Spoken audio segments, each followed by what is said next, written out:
Hi, I'm Brian Freer, tutoring high school physics. Today's topic is circuits. So this here is a circuit. Circuits are things that electrons flow through. Well, how does this happen? Well, circuits will have a battery represented by a longer vertical line and a shorter vertical line. The longer vertical line is marked as the plus end of the battery, because it is. The shorter vertical line is the minus end. So what happens is the battery makes electrons want to go from the minus end to the plus end, but it also sets up a barrier between those two. So in order to get from the minus end to the plus end, the electrons have to flow out the minus end through our circuit, these are wires, and into the plus end. However, in physics we don't actually think about it that way. We think about it as positive charges, no name, going out of the plus end through the circuit and into the minus end. Why? Just tradition. Do it this way. Okay, so you may have noticed our electrons flowing through this squiggly line. This is a resistor. This is something that we might want to pass electricity through, maybe we don't want to pass electricity through it, but basically it's anything that resists the flow of electrons. This could be some random thing that's going to slow down electrons. It could be a computer that we actually want to power. Anyway, it resists the flow of electrons. Now, there are going to be three major variables in a circuit, and they're listed out by Ohm's law. Voltage is equivalent to current represented by an I, times resistance represented by an R. So voltage, also known as electromotive force, is given by our battery. So this battery has 25 volts in it. Next up we have our current. I haven't given you current for this circuit because we're going to work that out. Finally, resistance, which is given by all of our resistors. So here's our resistor. I haven't actually given the resistance for this one because we're going to work it out as well. So down here we can use this equation. Resistance is equivalent to resistivity, given by rho, times length of our resistor divided by area. So resistivity depends on the material that the resistor is made out of. You'll probably be able to find a big table of resistivities in your textbook somewhere.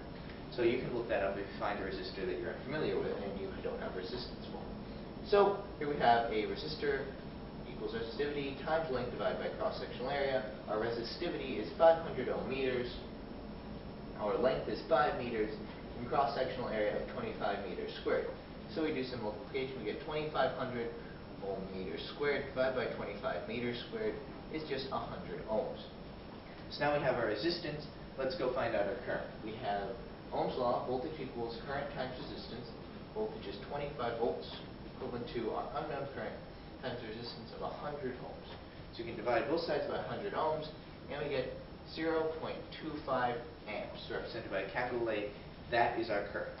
Okay, so what happens when electrons flow through these resistors is that some power gets dissipated. And we define that as current times voltage. We also have two other forms of this equation, current squared times resistance, or voltage squared divided by resistance. You only need to memorize one of these forms, though, because you can derive the others using Ohm's law. If you notice, we have initially current times voltage, but we know that voltage by Ohm's law is equivalent to current times resistance. So we end up with is current times resistance, or current squared times resistance, which is the second form. Alternatively, we also know that current is equivalent to voltage divided by our resistance. So you substitute that, and we get voltage divided by resistance times voltage, or voltage squared over resistance, which is our final form of the power equation. So let's actually start solving the power equation, try and get the power dissipated across this particular resistor. So P equals IV. We're just going to use the first form. We have a current of 0.25 amps. And we have a voltage of 25 volts. So all we have to do is multiply these together. We're going to get about 6.2 approximately.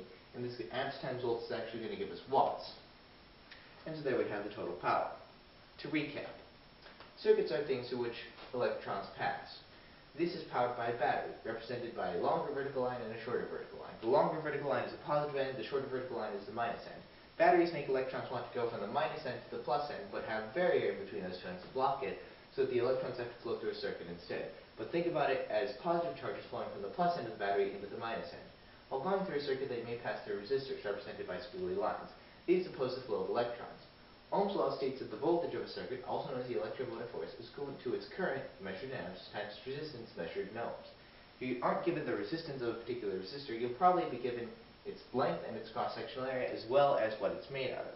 If you have what it's made out of, you can look up its resistivity, probably in your textbook, which is going to be different for different materials. So resistance is equivalent to resistivity times the length of the resistor divided by its cross-sectional area. That's how you can find resistance and throw things into Ohm's law. Finally, power is dissipated across resistors is equivalent to current times voltage, or current squared times resistance, or voltage squared divided by resistance. But you only need to memorize one of these forms so you can derive the others using Ohm's law. Alright, that's all for now. Again, I'm Brian Freer. See you next time.